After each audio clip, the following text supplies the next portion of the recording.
How's it going, Guardians? Hope your day's going well, hope your week's going well, and if not, I do hope they get better. Today we're talking about what might just be my new favorite legendary 140 hand cannon, and that's Rose. I had wanted to do this review sooner, but just didn't get the chance. But I'm doing it now because Rose is unfortunately going to be leaving us next season.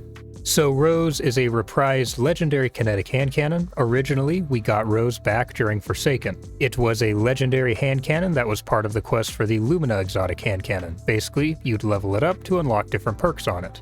Now back then, it was a fixed roll, and really not the best one, but a lot of people still used it because the weapon itself just felt really nice to use. Well, Rose of course made its return back in Season 19 as a reward for playing comp. Now listen, I know comp sucks, especially in the current sandbox, but it is 100% worth it for Rose. Something to keep in mind is that all you have to do to get Rose is play 3 comp matches per character every week and you'll get 1 Rose per character.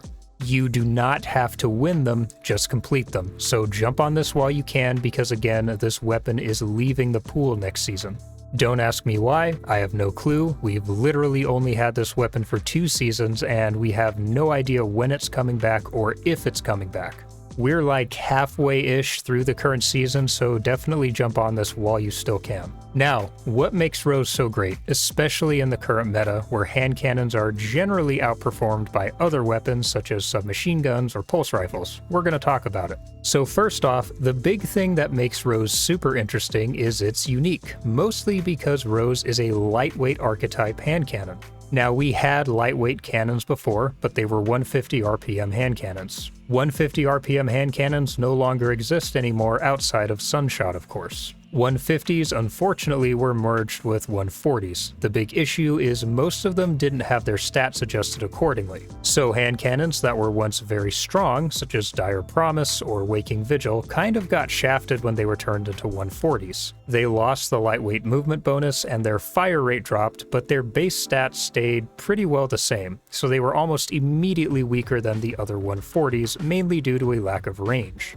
So what about Rose? Well, unfortunately, it still has the 140 RPM fire rate, but it gets the same movement bonus as other lightweight weapons. Lightweights are nice because when you're holding them, you move faster and they give you a passive 20-point bonus to your mobility stat as well, but only when you actually have the weapon in your hands. This is great, since you'll likely have your primary out most of the time anyway. It means that you don't have to worry about your mobility stat as much. This is particularly nice on hunters. It means you don't have to have 100 mobility. Having a lightweight weapon will bump you up by 20 mobility points, meaning you could drop your mobility as low as 80, and as long as you have Rose out for the majority of the time, you really won't notice much of a difference. On top of that, lightweight weapons just intrinsically have very good handling, which is another very nice bonus. So that's the big thing that makes Rose unique. Now let's talk about its perk pool, arguably the best part of this weapon. I'm going to get this out of the way right now. This is not a PvE gun. Really, the only PvE perk here would be Vorpal Weapon. That's pretty much it. So, if you're strictly a PvE main, then there's better choices out there without question. But if you're a PvP player and a hand cannon fan, there's a ton here for you. Rose's perk pool is stacked, and I mean really stacked. You're going to have a harder time getting an outright bad roll than a good one. That being said, there are some rolls that really sit above the rest, and the more you can maximize Rose's potential, the better it will perform. Now, I'm going to go on a brief but important tangent here. I've been experimenting with changing what rolls I go for on my hand cannons. Generally speaking, the main stat everyone looks at on hand cannons is range. Now, range is still important, but these days I find myself also paying attention to stability and handling, stability in particular. Range, stability, and handling are the most important perks on a hand cannon. These days, I put nearly as much priority on stability as I do range, and then I do what I can from there to improve my handling.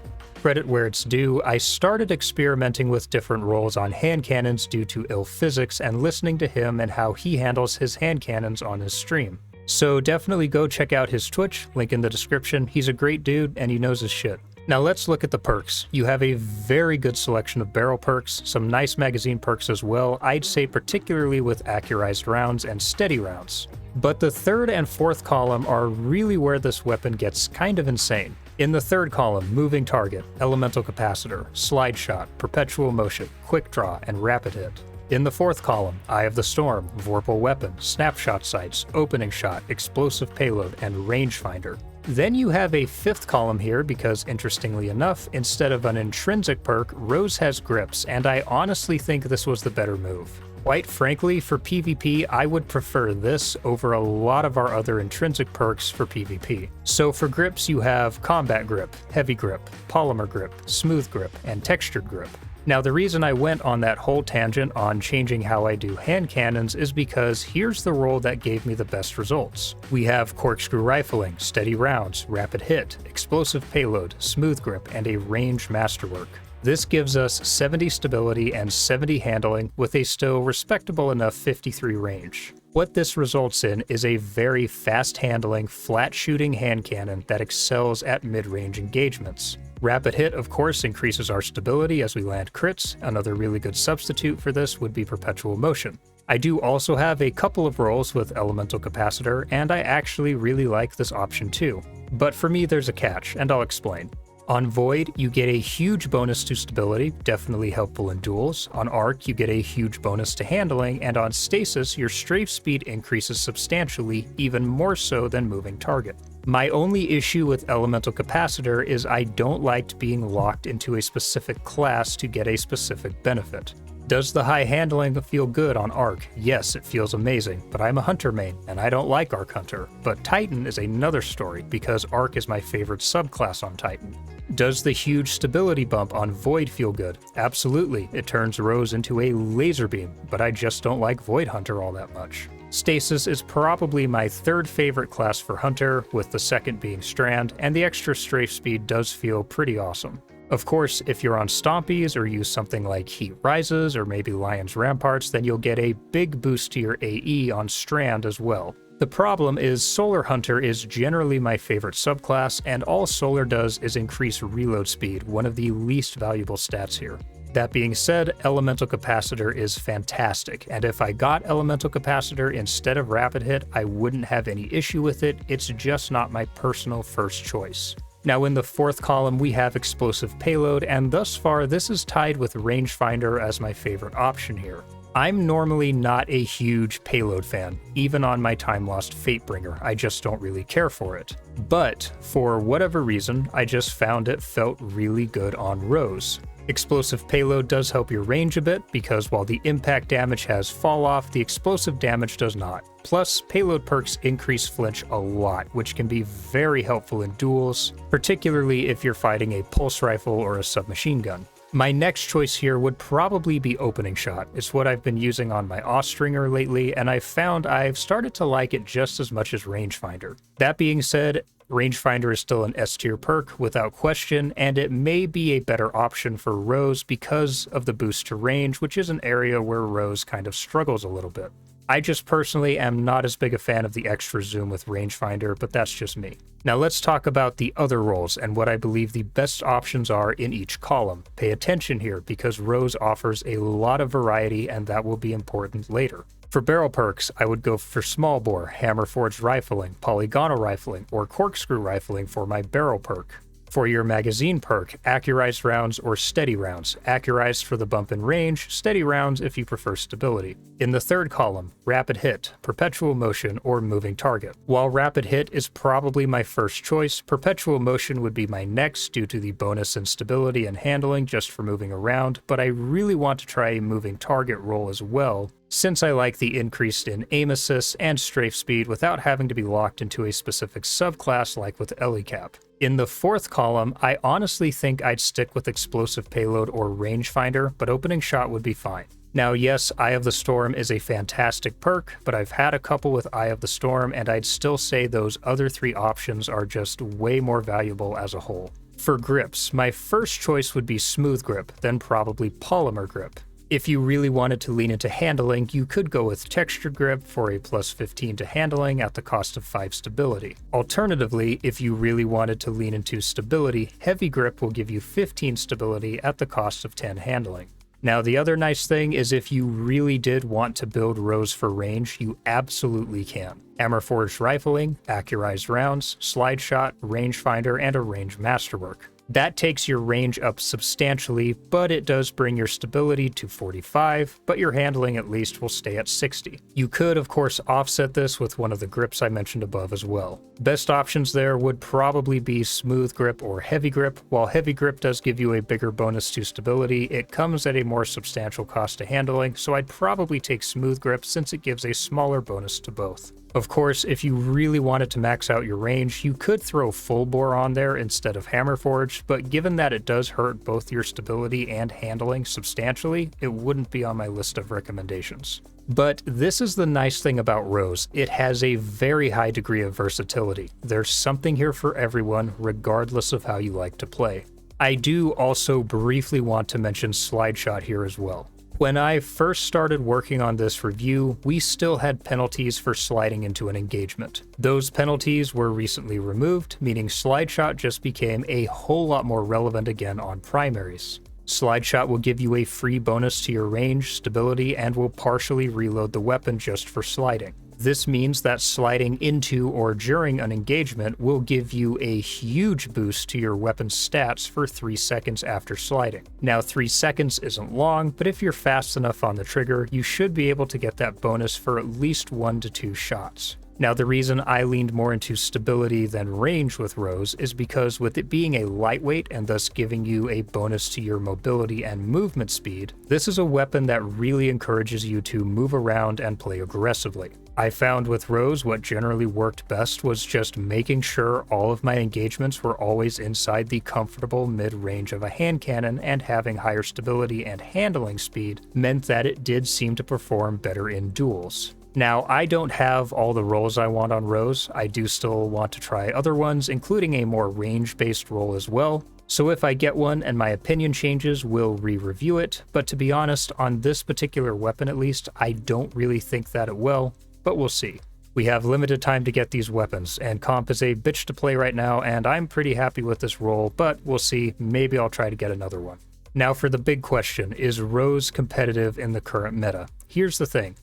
Hand cannons are still outperformed by other weapons such as pulse rifles, as well as certain scout rifles and, of course, the elephant in the room, submachine guns. If your goal is to be as competitive as possible, those are probably still a better choice. But that being said, hand cannons aren't a bad choice either. They can hang, not as well as other weapons, but they can still hang, and Rose is an excellent hand cannon.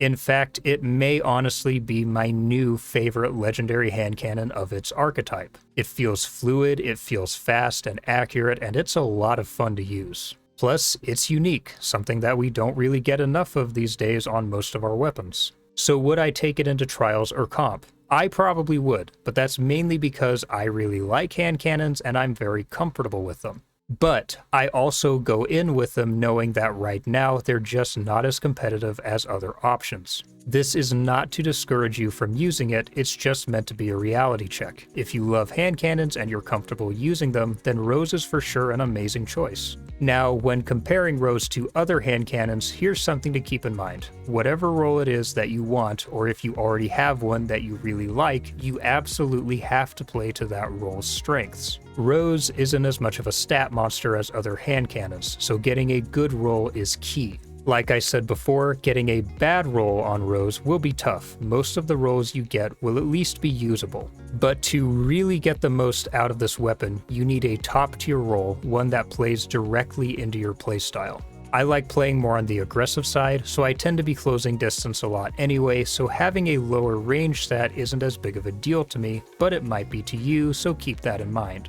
I would probably be just as likely to take Rose into PvP as I would Austringer, Exalted Truth, Palindrome, Aya's Luna, or any other of our legendary hand cannons out there. As far as exotic hand cannons go, it really depends on the exotic. Would I pick Rose over Ace of Spades? It would depend on the situation, but probably not. Ace is still easily one of the single best hand cannons in the game, and I would say the best overall exotic hand cannon just because it offers a ton of benefits all at the same time. Would I pick it over Thorn or Hawkmoon? for my personal preferences, I probably would. I would also absolutely take it over Sunshot, Crimson, or Sturm, but keep in mind, that's just me. Now, I do think that in the current sandbox, a 120 is probably a better choice, higher damage, more flinch, generally better range, and given that certain submachine guns, particularly the Immortal, are hitting at ranges they absolutely should not be, Round Robin is my current go-to for a legendary hand cannon. But eventually submachine guns will get dealt with, and when they do, 140s will likely fall back into favor. At that point, Rose would be an excellent addition to your arsenal, so even if you're not using it now, getting a good roll that you can just tuck away in your vault would still absolutely be well worth your time. So that's my review on Rose, probably my new favorite legendary 140 hand cannon. It's a blast to use, and it's effective. It's definitely worth the grind. Yes, comp sucks, but Rose is worth it. The idea of comp can definitely be intimidating, but don't let that keep you away from it. Remember, you don't have to win the matches to get Rose, you just have to complete them. So jump into comp, because the instant you get whatever your ideal role on Rose is, I'd be willing to bet that you'll fall in love with it. So that's all for me today. I hope you enjoyed the video, and if you did, let me know in the comments. Don't forget to leave me a like and hit the subscribe button and the bell icon, it really does help me out. And as always, let me know your thoughts on Rose. Do you love it? Do you hate it? How have you built yours? And what do you think is the best role for it? I'd love to hear from you guys. But for now, I will see you all in the next video. Peace.